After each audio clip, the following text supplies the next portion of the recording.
사무엘하 1장. 사울이 죽고 난 뒤 다윗은 아말렉 사람들을 물리치고 돌아와 시글락에서 2일째 머무르고 있었습니다. 3일째 되는 날 사울의 진영에서 어떤 사람이 왔는데 그의 옷은 찢어지고 머리에는 먼지를 뒤집어 쓰고 있었습니다. 그는 다윗에게 와서 땅에 엎드려 절을 했습니다. 다윗이 그에게 물었습니다. 내가 어디서 오는 길이냐? 그가 대답했습니다. 저는 이스라엘 진영에서 도망쳐 나왔습니다. 다윗이 물었습니다. 무슨 일이 있었던 것이냐? 어서 말해봐라. 그가 대답했습니다. 사람들이 싸움터에서 도망쳤는데 그 가운데 많은 사람들이 쓰러져 죽었습니다. 사울과 그 아들 요나단도 죽었습니다. 다윗은 소식을 전한 그 젊은이에게 말했습니다. 사울과 그 아들 요나단이 죽었다는 것을 내가 어떻게 하느냐? 그 젊은이가 말했습니다. 제가 우연히 길보아 산에 올라갔는데 거기에서 사울이 자기 창에 기대어 있고 전차와 기마병들이 그를 바짝 쫓고 있었습니다. 그런데 사울이 뒤돌아 저를 보시며 부르시기에 제가 여기 있습니다 하고 말했습니다. 그랬더니 저더러 누구냐고 물어보아서 아말렉 사람이라고 대답했습니다. 그러자 그가 제게 내 옆으로 와서 나를 죽여다오. 내게 아직 목숨이 붙어 있어서 고통스럽구나 하셨습니다. 제가 보니 그가 이미 엎드러진 뒤라 살아날 가망이 없어 보여서 다가가서 그를 죽였습니다. 그리고 그 머리에 있던 왕관과 팔에 있던 팔찌를 벗겨 이렇게 내 주께 가져왔습니다. 그러자 다윗은 자기 옷을 잡아 찢었습니다. 그와 함께 있던 모든 사람들도 자기 옷을 찢었습니다. 그리고 사울과 그의 아들 요나단과 여호와의 백성들과 이스라엘의 집이 칼에 쓰러진 것으로 인해 저녁 때까지 슬피 울며 금식했습니다. 다윗이 그 소식을 전한 젊은이에게 물었습니다. 너는 어디 출신이냐? 그가 대답했습니다. 저는 외국 사람 아말렉의 아들입니다. 다윗이 그에게 말했습니다. 내가 어떻게 감히 내 손으로 여호와께서 기름 부으신 사람을 죽이는 것을 두려워하지 않았느냐? 그러고는 다윗이 자기 부하 가운데 하나를 불러 가까이 가서 저 사람을 죽여라 하고 명령했습니다. 그가 그 젊은이를 치자 그 자리에서 죽었습니다. 다윗은 그에게 이렇게 말했습니다. 내 피가 내 머리에 있을 것이다. 내가 내 입으로 내가 여호와께서 기름 부으신 사람을 죽였다고 스스로 죄를 시인했다. 다윗은 사울과 그 아들 요나단을 생각하며 이 노래로 슬퍼하고 유다 사람들에게 이 활의 노래를 가르치라고 명령했습니다. 이것은 야살의 책에 기록되어 있습니다. 이스라엘아, 너희 지도자들이 내 산 위에서 죽임을 당했다. 용사들이 쓰러져 버렸구나. 이 일을 가드에도 말하지 말고 아스클론 거리에서도 전하지 말라. 블레셋의 딸들이 즐거워할지 모른다. 할례 받지 않은 사람들의 딸들이 기뻐할지 모른다. 길보아 산들아, 이제 내게 이슬과 비를 내리지 않고 재물을 낼 밭도 없을 것이다. 그곳에 용사들의 방패가 버려져 있구나. 사울의 방패는 기름칠도 않은 채 버려져 있구나.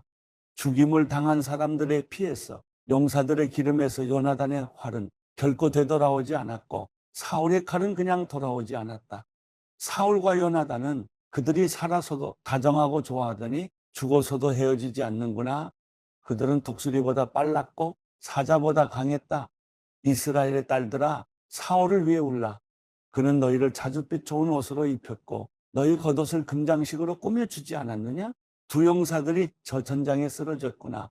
요나단이 산 위에서 죽임당했구나. 내 형제 요나단이여, 내가 그대를 두고 슬퍼하니 그대는 내게 진정한 친구였기 때문이요. 나를 향한 그대의 사랑은 여인의 사랑보다 더욱 큰 것이었어. 용사들이 쓰러졌구나. 전쟁의 무기들도 사라졌구나. 사무엘하 2장. 그 후에 다윗이 여호와께 여쭙습니다. 제가 유다의 성읍으로 올라가도 되겠습니까? 여호와께서 말씀하셨습니다. 올라가라. 다윗이 다시 여쭈었습니다. 어디로 올라가야겠습니까? 여호와께서 대답하셨습니다. 헤브론으로 가라. 그리하여 다윗은 그곳으로 올라갔습니다. 두 아내 이스라엘 여인 아히노함과 갈멜 사람 나발의 아내였던 아비가일도 함께 갔습니다. 다윗은 그와 함께 있던 부하들도 그들의 가족들과 함께 가서 헤브론의 여러 성들에 정착하게 했습니다. 그때 유다 사람들이 와서 거기서 다윗에게 기름 붓고 그를 유다의 집을 다스리 왕으로 삼았습니다. 다윗은 사울을 장사 지낸 사람들이 길앗 야베스 사람들이라는 말을 듣고는 심부름꾼들을 길앗 야베스 사람들에게 보내 말했습니다. 너희가 너희 주인 사울을 묻어 주어 호의를 베풀었으니 여호와께서 너희에게 복을 주실 것이다. 여호와께서 너희에게 은혜와 진리를 베푸시기를 빌고 나 또한 너희가 그런 일을 한 것에 대해 그만큼의 보상을 해줄 것이다. 그러니 힘을 내고 용기를 가지라. 너희 주인 사울이 죽었고 유다의 집안은 내게 기름 부어 왕으로 삼았다. 한편 사울의 군대 사령관이었던 넬의 아들 아브넬은 사울의 아들 이스보셋을 데리고 마하나임으로 건너갔습니다. 그는 이스보셋을 길앗과 아술과 이스라엘과 에브라임과 베냐민과 온 이스라엘을 다스릴 왕으로 삼았습니다.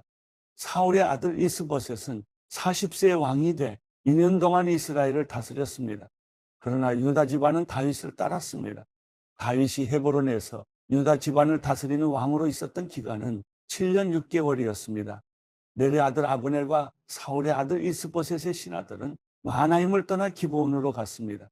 스루야의 아들 요압과 다윗의 부하들도 나가 기브온 못에서 그들과 마주쳤습니다. 한쪽은 뭐 뒤쪽에 다른 한쪽은 뭐 저쪽에 자리 잡았습니다. 그때 아브넬이 요압에게 제안했습니다. 청년들을 뽑아 우리 앞에서 겨루게 하자. 그러자 요압도 좋다. 청년들을 세워 그렇게 해보자 하고 대답했습니다. 그리하여 젊은이들이 일어나 정해진 수대로 나갔습니다. 베냐민 곧 사울의 아들 이스보셋 쪽에서 12명이 나갔고 다윗의 부하들 가운데서 12명이 나갔습니다. 그들은 서로 자기 적수의 머리를 잡고 칼로 그 적수의 옆구리를 찔렀습니다. 그러자 그들은 함께 쓰러졌습니다. 그래서 기브온에 있는 그곳을 헬갓 하수림이라고 부르게 됐습니다. 그날의 싸움은 매우 치열했습니다. 결국 아브넬과 이스라엘 군사들이 다윗의 부하들에게 지고 말았습니다. 스루야의 세 아들 요압과 아비새와 아사엘이 거기 있었는데 아사엘은 들러루같이 발이 빠른 사람이었습니다. 아사엘이 아브넬을 쫓아갔는데 그는 좌우로 한눈 한번 팔지 않고 그를 따라갔습니다. 아브넬이 뒤를 돌아다보고 말했습니다. 아사엘아 너로구나. 아사엘이 대답했습니다. 그래 나다. 그러자 아브넬이 그에게 너는 좌우를 돌아보아 젊은 녀석을 하나 잡아무기를 빼앗아라 하고 말했습니다. 그러나 아사엘은 옆을 보지 않고 계속 그에게 따라붙었습니다. 아브넬이 다시 아사엘에게 경고했습니다. 나를 쫓지 말고 돌아가라. 내가 너를 쳐서 땅에 쓰러뜨리게 할 이유가 무엇이냐? 그러면 내가 내 형 요압의 얼굴을 어떻게 보겠느냐? 그래도 아사엘이 물러가지 않자 아브넬은 창 끝으로 아사엘의 배를 찔렀습니다. 창은 그의 등을 꿰뚫었고 그는 거기 쓰러져 그 자리에서 죽었습니다. 그러자 모두가 아사엘이 쓰러져 죽은 곳에 이르러 멈추어 섰습니다. 그러나 요압과 아비새는 아브넬을 계속 뒤쫓았습니다. 그들이 기브온 황무지로 가는 길가에 있는 기아 맞은편 암마산에 다다르자 날이 저물었습니다. 베냐민 쪽 군사들은 아브넬 뒤를 에워싸고 무리를 지어 산꼭대기에 섰습니다. 아브넬이 큰 소리로 요압에게 말했습니다. 언제까지 그 칼이 사람을 집어삼켜야겠느냐? 이 일이 결국 고통으로 끝나리라는 것을 알지 못하느냐? 내가 언제쯤 내 부하들에게 형제들을 쫓지 말라고 명령하겠느냐? 요압이 대답했습니다. 하나님께서 살아 계심을 두고 맹세하는데 내가 이 말을 하지 않았다면 내 군대가 내일 아침까지 형제들을 쫓았을 것이다. 요압이 나팔을 불자 모든 군사들이 다 멈춰 서서 더 이상 이스라엘을 쫓지 않았고 싸우지도 않았습니다. 아브넬과 그의 군사들은 그날 밤 내내 행군에 아라바를 지나 요단강을 건넜고 계속해 비들은 지역을 지나 마하나임으로 갔습니다. 그때 요압이 아브넬을 쫓던 길에서 돌이켜 군사들을 모아보니 다윗의 부하들 가운데 19명과 아사엘이 없어졌습니다. 그러나 다윗의 부하들이 죽인 베냐민과 아브넬의 군사들은 360명이었습니다. 그들은 아사엘을 베들레헴에 있는 그 아버지의 무덤에 묻어 죽었습니다. 그러고 나서 요압과 그의 군사들은 밤새 행군에 동틀 무렵 헤브론에 닿았습니다.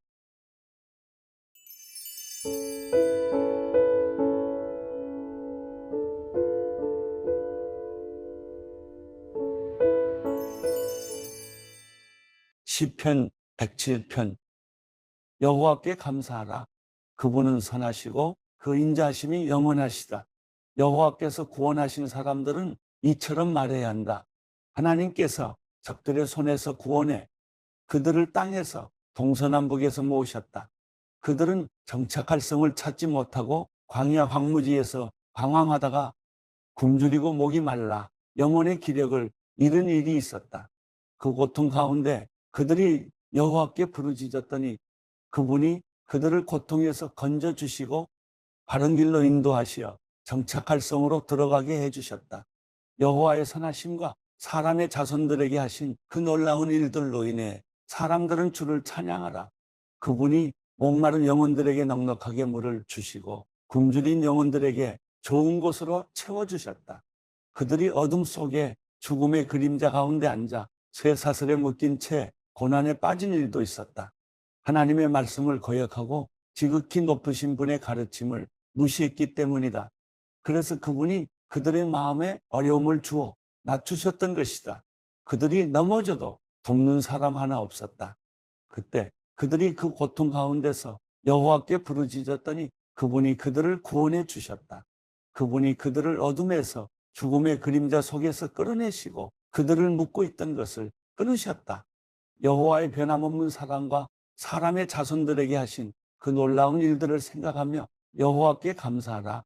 이는 주께서 청동으로 된 문을 허무셨고 철빗장을 잘라버리셨기 때문이다. 어리석은 사람들이 반항하고 죄악을 저질렀기 때문에 곤란을 겪게 된 일도 있었다. 그들의 영혼이 모든 음식을 거부하고 죽음의 문턱까지 이르렀을 그때 그 고통 가운데서 여호와께 부르짖었더니 그분이 그들을 구원해 주셨다.